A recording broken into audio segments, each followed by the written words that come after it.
linking up with that Northeastern program in a North American emissions trading scheme, which they will then try to expand to other states.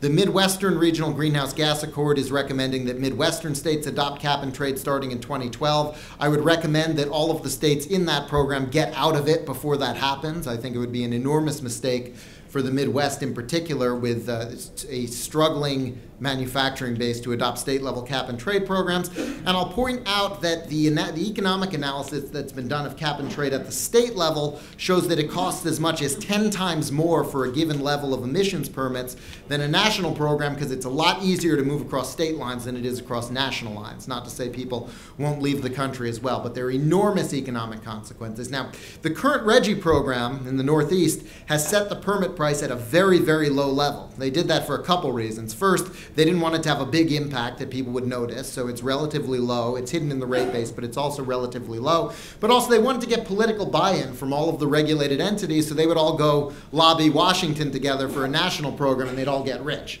So you can buy the permits in RGGI now for about $1.85 per ton. They're all hoping a federal program will make them worth $40. Lisa Jackson, who designed the regional Greenhouse Gas Initiative in the Northeast, is now the administrator of the EPA, who's been pushing for a federal program that'll give them all these windfalls. Federal program now looks unlikely. The price has collapsed of permits in the Northeast. We've got to repeal the program, which is now nothing more than a hidden tax.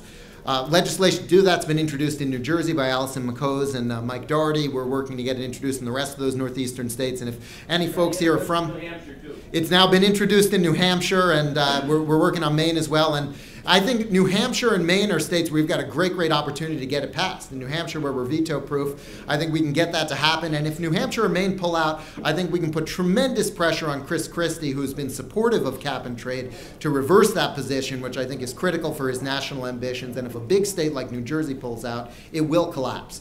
And we've got to stop other regions from going down the cap and trade path as well. So that's critical. That's sort of the state level initial fight on cap and trade. But then there's what I think Obama was directly referring to, which is skinning the cat by having the EPA adopt cap and trade and other greenhouse gas regulations by backdoor means. And the Supreme Court opened the door to this in 2007 with their Massachusetts versus EPA decision. It was a 5-4 decision. Kennedy went with the lefties on this one. And what they basically said was the EPA must decide whether or not to adopt global warming regulations inside the 1970 Clean Air Act, which was adopted at a time where no one had heard of global warming yet, and that the Al Gore hadn't even invented the internet yet, let alone global warming. Nonetheless, the Supreme Court said you've got to decide based on the language of the statute whether you ought to regulate global warming under the Clean Air Act.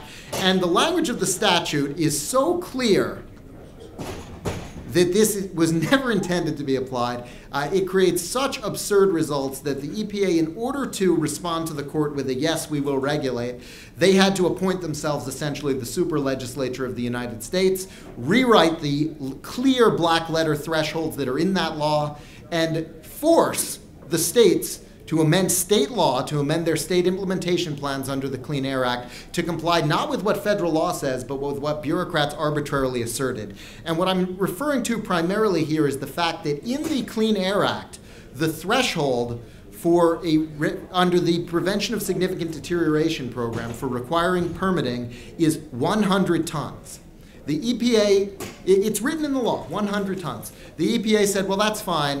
For greenhouse gases, we'll set it at 75,000 tons because to actually apply the law as written would create absurd results, and administrative necessity requires us to do it that way. Now, a common sense person would say, the court said you have to decide based on the language of the statute. The language of the statute creates absurd results, and an impossible administrative burden, millions of new permit applications across the country. So you ought to tell the court, under the language of the statute, we are choosing not to regulate. Instead, EPA said, we're going to rewrite the law.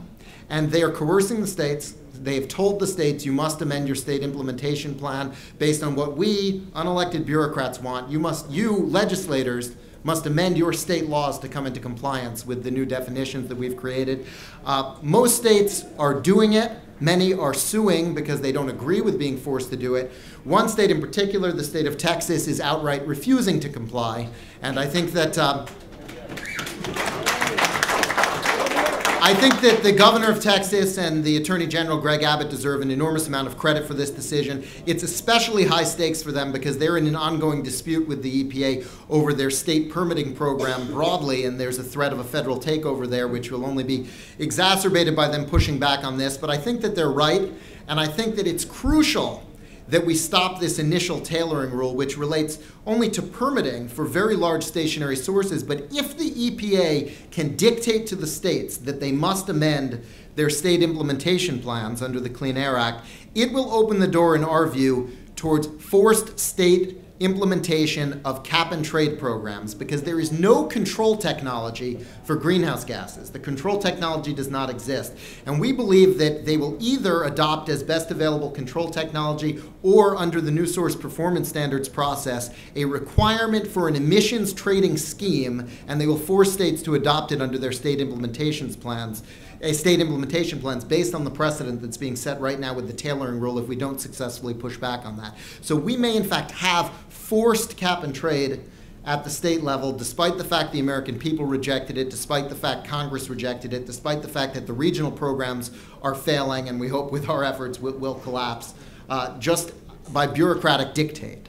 And I think it's critical that we stop that. And some of these suggestions in the TPPF agenda, I think, would go a long way towards pushing back on that. In particular, I think we need to have clarification from Congress that regulations cannot assert federal supremacy over state law, that Congress can do that, but that regulators cannot. I think that's a critical principle. I also think it's very important that we reform the regulatory approval process in Congress. And there's a crucial piece of legislation called the REINS Act that's been introduced by Congressman Jeff Davis from Kentucky and Senator Jim DeMint of South Carolina. And this bill requires an affirmative vote of Congress before any major agency rulemaking can take effect. So it flips the presumption on its head. It says regulators can't just do whatever they want and Congress has to overturn it, but rather for major rules, they can only take effect with congressional approval. And we need to have a strong push behind that concept coming out from the states. And the states that don't already have similar laws should adopt that as well. There are many states that require for rules above a certain threshold to have legislative approval. I think it's a very sound principle that unelected regulators ought not to be creating policies that have enormous economic consequences. And so I think that's a very important piece of this puzzle.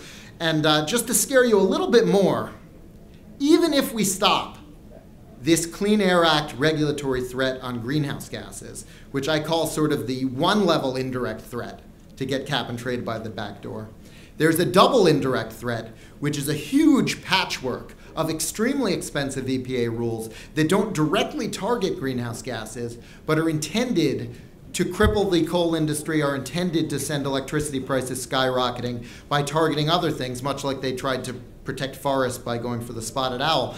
And John Podesta, who was chairman of President Obama's transition team, former Clinton chief of staff, put out a report from his Center for American Progress about a week after the election. It was a 53-page report called Powers of the President, how we can, I don't remember the exact subtitle, but it was basically how we can push an aggressive, progressive agenda through the executive branch, disregard Congress, cheat the process, what have you.